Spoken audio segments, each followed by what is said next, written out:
our fights and our conflicts started to happen when we started to have children. Because again, another point of contention. You were coming from two completely different backgrounds. For me, coming from a home with parents who used to yell at each other, my fighting style was pretty much the same because I learned that from the people I grew up with. And in Ajit's household, there was no yelling. There was no treating each other badly. There was due respect, but I can only imagine a lot of repressed anger and feelings because there was no outlet for it. For me, it's like I want to have this confrontation right away. And for Ajit, it's like, all right, avoidance, distract, sometimes bury, and let's come together when we're both calm. And so that is a fighting style that I needed to learn.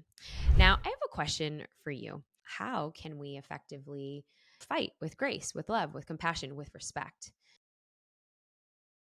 Hello, hello there, Brave Table fam. Welcome to another episode of the Brave Table. I'm your host, Dr. Neeta, and this is your destination, your oasis to be all things just a little bit more brave. And today we are braving relationships. So if you are new to me, I just want to be the first to welcome you to your weekly oasis to brave new frontiers. And this week we are braving relationships. Now, I have a question for you. How do you fight in relationships? Who's the one that gets triggered? And in a relationship, do you believe that the healthier relationships never fight? Have you ever had a fight with a loved one that you just wanted them to read your mind? Or are you the resistant, stubborn one that gives the silent treatment? Now, in this episode, I'm going to dive into conflict resolution with your family. And most importantly, with your partner, with your loved one.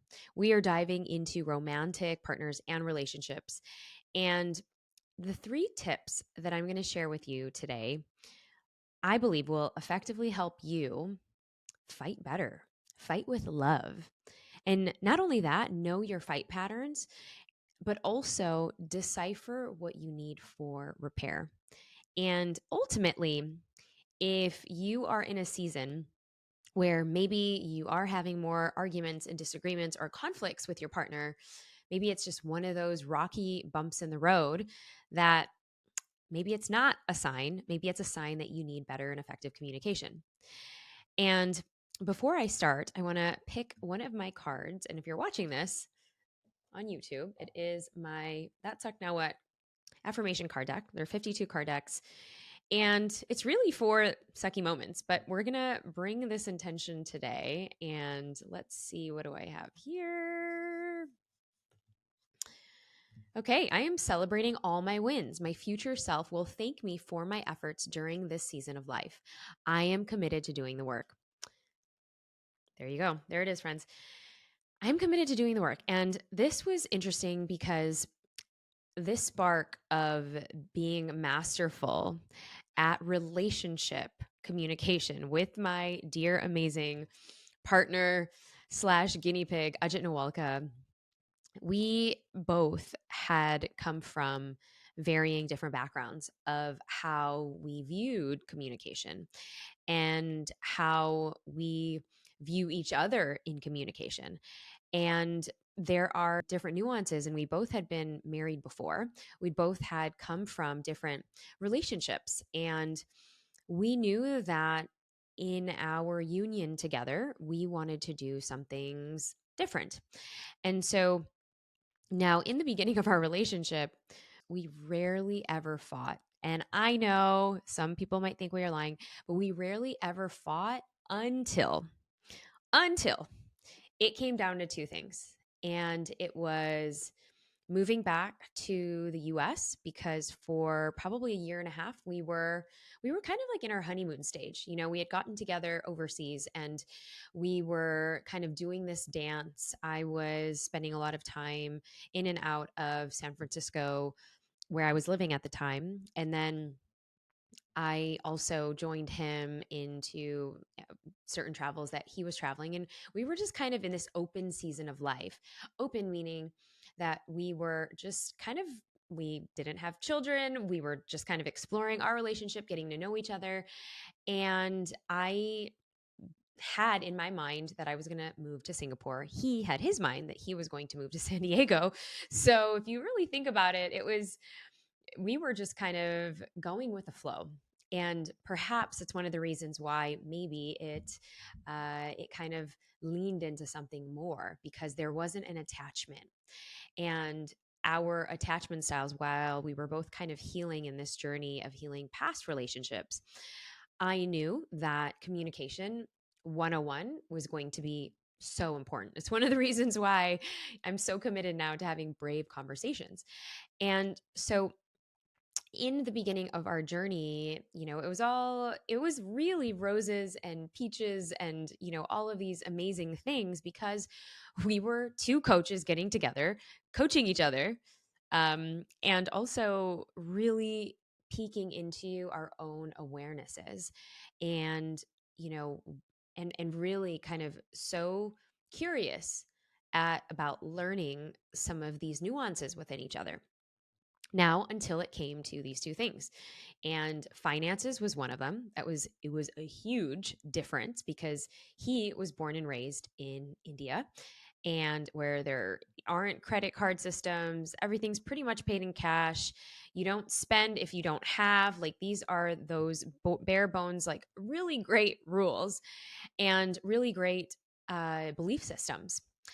And then you meet myself who is a little bit more I'm a spender and I am one to I do like taking risks. I've taken a lot of risks as an early entrepreneur in many seasons of my life.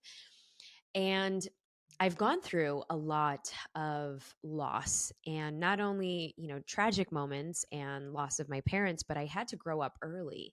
And so a lot of my street kind of hustle is attributed to the fact that, yeah, there were days where it was really uncertain. There were times where I had to work three jobs. And so my views of finances are a little bit more loose simply because I'm like, I trust and know I'm always going to be okay. And also, we do have a credit system in the US. It's easy to build credit. We have a borrowing system. Even our student loans are loans that are given to students going to college and professional schools. And in India, or where, Ajit's upbringing was coming from, that this is just not the case. It's like, if you can't afford this, you are not going to do X, Y, and Z. Whereas, my parental upbringing is spend and invest everything that you can on education because that will help you grow. And so, not to say each view is wrong or bad, or they're just different. And so, we realize that most of our arguments, disagreements would come in this form. And now, for those of you who've been listening to me, or maybe those of you new watching here on YouTube or listening to this for the first time, I started this journey and these conversations around the Brave Table about 3 years ago. Sorry, 2 years ago to be exact. 3 years ago is when I literally began the planting the seeds of this conversation and have it. I literally had it in my living room and dining room when we were living in LA. And now, fast forward in those years, we went through a lot of shifts and change because when we did get together, we made a decision we were going to live in LA, which was very, very different. This was going to be Ajit's first time living in the US. We were living all over the world. And Ajit had been back and forth to the US over a decade. And we decided that we were going to plant roots and start our family in LA. And so, not to mention babies and new homes, another investment, a couple of other businesses, and here we are. Lots and lots of different strains, stressors, and many of you have been following our journey from moving from LA into Austin, Texas, which is where we live now. And we've had many, many, many seasons of our conflicts, and we made it a choice. And I will speak on my behalf because in a couple of weeks, I'll be bringing Ajit on. And so, um, well, at some point, we will link that show in the show notes when it is live. and how we've been able to navigate our seasons, because we've had some dark seasons, we've had some super stressful seasons. And it was also our fights and our conflicts started to happen when we started to have children. Because again, another point of contention, you were coming from two completely different backgrounds. And so, not to point fingers, not to, put blame on anyone. We both very much value personal responsibility, and that is the biggest thing for us. And for me, coming from a home that with parents who used to yell at each other. They yelled at each other for everything, Punjabi household with a Filipino mom, Filipino family. And, they just, my dad loved to scream and yell. And that was his way of getting his point across and thinking that he was going to move mountains and my mom was going to listen to him. And she was like, no, that's not going to happen. So they definitely butt heads in that way quite a bit. And, then getting into different relationships before Ajit, my fighting style was yelling. My fighting style was pretty much the same because I learned that from the people I grew up with. Well, in his household, he grew up with his parents living under the guise of their grandparents. So you could not raise a word. You could not even show a face that would mean that you are upset, disgusted, not happy. It had to be stoic. It had to be, in their house, air quotes, respectful. And if it wasn't respectful, then you probably would be afraid, and most importantly from the elder in the family or the elder of the household, which in his case it was the grandfather.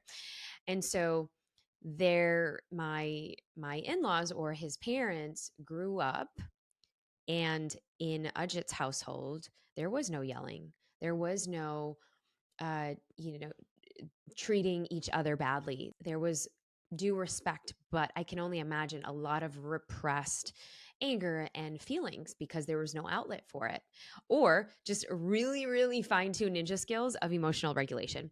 So, and so I'm setting up context for you all to hear that we definitely came from very different fighting styles. And, there's one where for me, it's like, I want to have this confrontation right away. And for Ajit, it's like, all right, avoidance, distract, sometimes bury, and, let's come together when we're both calm. And so that is a fighting style that I needed to learn. Now, if you are one of those couples that prides themselves on not fighting, I invite you to think of, well, you know, what happens when you are in the middle of a fight, or what happens when you don't agree on something, because we can agree to disagree, and what happens when your buttons are pushed. And so, and maybe it's early in your relationship journey where you aren't going to experience any of those things, and that's okay. Like I said, Ajit and I did not start fighting until we started talking about some real things, like joining our accounts, like how we count in our businesses, because we had our own solid businesses individually before coming together. And and it was so different the way we did accounting, the way that our teams did accounting, the way that we posed and saved for taxes. Like, all of these different things caused, all right, some brave conversations.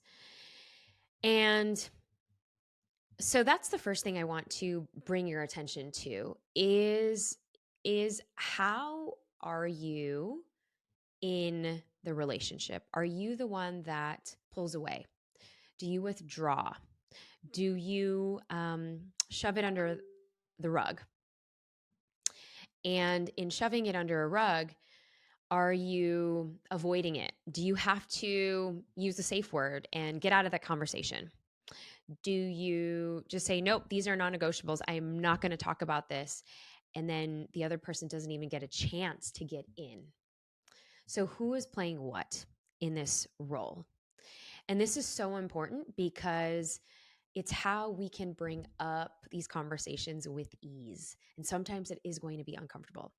And I'll share the other thing for Ajit and I that was a huge point of contention was I knew I was getting up to my biological age of, really wanting to have children. And I believe I was like 35-ish.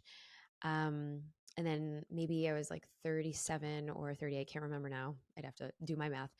I think I was 38 when we were, or 37, 38, when we were trying to, or having thoughts of having a second child. And Ajit was like, there's no way, there's no how, we are not, there's no way.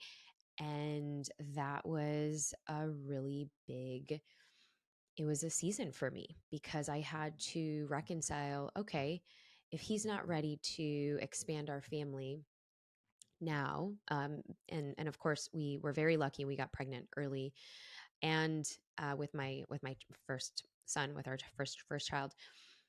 And so I had to be okay with, all right, what does this mean for me?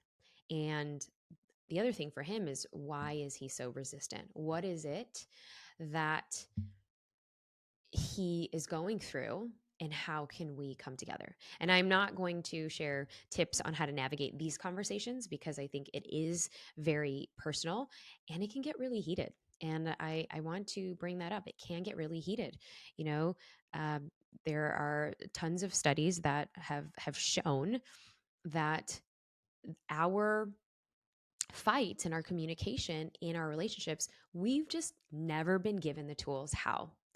And we are learning this from our parent figures or our caregivers and our elderly folks in their generation. And I don't know about you, but I didn't really have good models. And so we had to look things up. And so there was a season where we were just devouring and going to all of these different, from, couples workshops, couples retreats, sitting with the foremost experts on conflict resolution, from the folks at Gottman Institute. We did one of their trainings, and we started to work with the Terrence Real Institute, and their trainers and their therapists. And we dove into a lot of group, not just coaching, therapy, individual therapy, plant medicine, to really understand how we can actually, and what some of those tools that we can use in our fights. And I'm going to share some of those tips with you in just a second. So, for those of you who think that this is a red flag, if you are fighting too much, okay, there is this marriage.com article, and I was sharing it with my husband, and literally it talks about 3 reasons why you need healthy fighting in a relationship. It's someone's article that they wrote on marriage.com. And I was surprised to see that, people are actually asking, is it normal to fight in relationships? I mean, if you're asking, is it normal to fight in relationships? You've got this thing all wrong. What is making you fear having conflict in relationships? Having conflict in relationships, whether it's love relationships, whether it's friendships, whether it's in your family dynamic, that's a good thing. It allows you to navigate those waters. It allows you to figure out what your differences are, and really work together. And not only that, but even get closer and build new bonds in the process. If we were thinking, oh, okay, that topic's too sensitive, I'm not going to go there because I don't know how it's going to affect that person, or I don't know how they're going to react to it, that just means that they're surface level conversations, or it's a surface level relationship, or maybe that, okay, we're not agreeing on this, well, let's just have sex and that's just going to mend everything or clear everything up. No, because it's still going to be under the rug. It's still going to be under the rug. I know makeup sex is great and everything, but it's still, that situation is not going to get solved. There might be a band aid underneath it, but this is the power of being able. And when you are able to allow vulnerability into our relationship and say, all right, I am feeling, whew, I'm really feeling triggered right now. And that is not landing with me. Or you get triggered because maybe they say something and or they're questioning something that you're probably not okay with, or it's bringing something up for you from childhood or past relationships, or it's triggering your jealousy, or it's triggering some of the vulnerable, insecure parts of you that maybe need attention. This is good. Relationships are meant to bring up healing. It's why we attract one another. It's why we are attracted to each other, because we are seeing the mirrors of each other of which we want to expand in ourselves. And most often than not, this is something that is taken for granted. So we see that, oh, okay. I mean, it's like this article is suggesting, well, if you're going to fight in relationships, I don't know if it's a good thing. Absolutely, it's a great thing. It's a great thing. The only thing that tends to happen is if we're actually holding grudges, or if we're not able or allowing to forgive and move on. If we're holding on to that thing and it's like, and you're bringing up all these past facts, that's where we have to let it go. And you're seeing again the beauty of your partner because that person's mirroring you. And so now, of course, fighting strengthens the relationship. Obviously, it creates trust, it builds bonds. And so, some of this article, I'll link it in the show notes. It wasn't that bad, but I was very kind of taken aback the first headline that I read. But some of the things that they talk about in this article was, yeah, fighting allows you to know each other more. And this is true for every single relationship, not just love relationships. This is true for, the friendships that you want to cultivate. If you think of the deepest friendships that you have, how often are you guys fighting? The deepest. Now, with your siblings, I mean, those might be a different dynamic because they know layers upon layers upon layers upon layers. But can you give them the benefit of the doubt? Can you give them the benefit? Can you, forgive for whatever the past was, to see them in a different perspective and have a different perception of them? And of course, it increases your ability to be you, not having a mask, not having this corporate face on, not having, this stoic face on. Like I shared before, it allows you to go deep. But what can happen in a fight that doesn't go well? Well, we take things personally, we hold a grudge against it, we do the silent treatment, somebody gets hurt, and the other person feels like, they need to win, or there's ego involved, or somebody needs to always be right, somebody needs to prove the other wrong. So, how do we repair? Well, the one of the things that Ajit and I have been practicing recently, and this was one of the tools that we dove into, and this was after we had our crazy move, and I was pregnant with my daughter. I think I had already had my daughter, but we were just going through the motions, and it was a thick season. And when I say a thick season, it was a thick season of just lots of different, conflict resolution. So we had to really prioritize this skill. And I say that this is a skill because both parties need to, number one, be okay.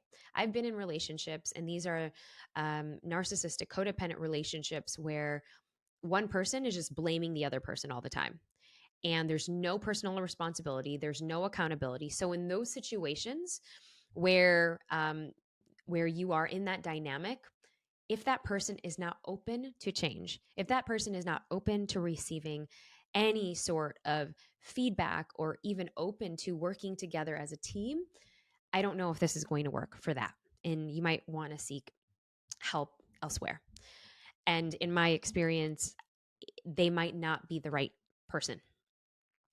And I say this with love, because I've also been in some of those patterns and dynamics, and it doesn't ever work because you are the one constantly working, and then the other person is not pulling their end of the weight, and it's not fair to you.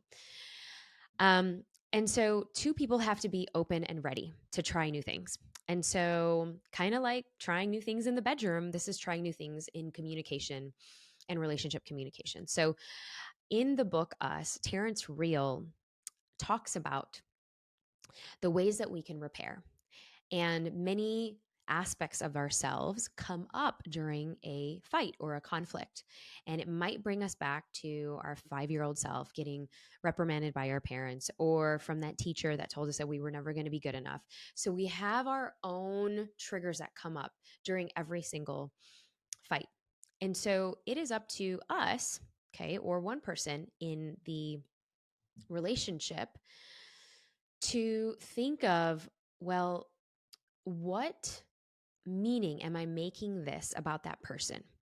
If, let's just say, well, you know, um, they don't want to, you know, buy a home. And you're like, well, I really, really want to plant roots. I really want to start a family. And they're like, I'm just not there yet. And so it starts to go back and forth and back and forth. And then there is this rumble. And so the way to begin any sort of reconciliation and repair is come from a place, number one tip, of understanding. When we make stories in our minds of, oh, I know that person's going to go there because they always go there and they always get defensive and they always think the worst case scenario. Well, we again make stories up in our minds about what that person is going through, depending on how they're feeling. So it may be a layered one, it may be mixed with other kind of situations that have happened in the past. And so the and I'll link the New York Times article on this as well, where they talk about what Terrence Real actually, what you would expect from reading the book Us, and how it's actually helped revolutionize so many different couples, and it's really helped us. So one of the things that you can say is, well, this is what I saw, or this is what I heard. This is what I made up about it. Okay, number two. This is how I felt about it. And this is what I need. This is what I need to help me feel better. And then the other person reflects back. Okay, so this is what I heard from you, and this is how it made you feel. This is what you made up about it in your mind. And here's what I'm hearing that will make you feel better. So when we are mirroring or rephrasing, we're actually acknowledging how it made them feel. And I mean, you obviously want to come from a genuine place. And in the beginning, it felt like Ajit and I were rehearsing from scripts because it was kind of, foreign. Because when we are in it and we want to prove a point and we want to prove why our point is valid or why can't they understand us, well, seek to be understood, right? Seek to be understood before you're trying to ask to be, or seek to understand first, sorry, then to be understood. Because if we're not trying to understand where they're coming from and talk to them in that way, then we're not going to be able to get our point across. And if you need, this is the last tip that I'll give you, is use a safe word. Because when things are getting really out and really big in the air for you, or it starts to get really smoky and fiery, then you need a safe word. Our safe word is, Hakuna Matata, and where we're not going to bring it up until we kind of cool off about it, or we take a walk, or we take what we can eat. And, sometimes it'll go like this. We're kind of in it, maybe, the other person. And this is the other thing too. So I gave you these 4 things that you can actually use the script, and I'll put it down in the show notes. You also want to make sure that, is the person resourced? Because we might get triggered because we didn't eat, or we were running, on empty all day, or we didn't get enough sleep. the night before. And I know those were some really big triggers during having really tiny little babies and toddlers running in the house. When you're not sleeping at night, you are more likely to get triggered. You are more likely to just like start screaming and yelling. You are more likely to go back into your old patterns of fighting, because that feels safe. It's closest to your nervous system. So you want to really make sure you are equipped to hear that conversation. And the other thing that I want to also bring to mind is, if you are, and this is what I always say, hey, I would love to have a conversation with you about this. Do you feel like you are equipped and ready to hear what I'm going to share? And sometimes he's like, nope, I've had a long day. Can we just shelf this until tomorrow or until Friday when I actually have more time on my schedule? Or let's put it on the calendar. And if it's important, you will schedule it. Okay. Because that's how you can actually begin to have these conversations that matter, and to really block time to practice in this way of repair and reconciliation. Because the book Us is really all about getting past you and me to build a more meaningful relationship.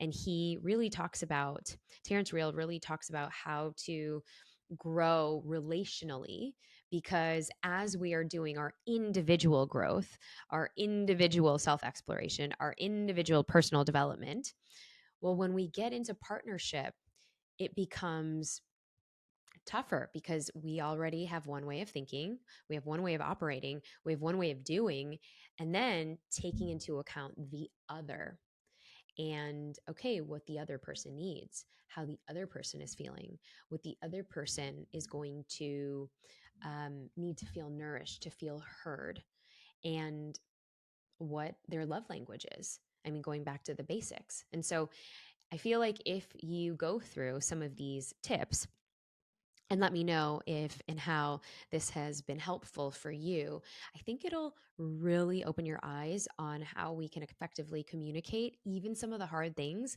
that causes us the most triggers, causes us the most pain, but know that you are growing effectively in relationship. And I can't tell you how this process has helped us enough. Ajit and I had kind of a minor, argument, disagreement, um, early, like this past month, and we were able to repair pretty fast. And it's interesting because we're also teaching our kids how to effectively have conflict resolution. They're also learning it in their school, which is really cool. And it's fascinating because my 2-year-old, she'll probably hit her brother, or she wants the toy and she'll snatch it from him. She's 2. And so she's now learning there's consequences. And she doesn't really have the patience as of yet, but my son is learning, hey, this is how it made me feel.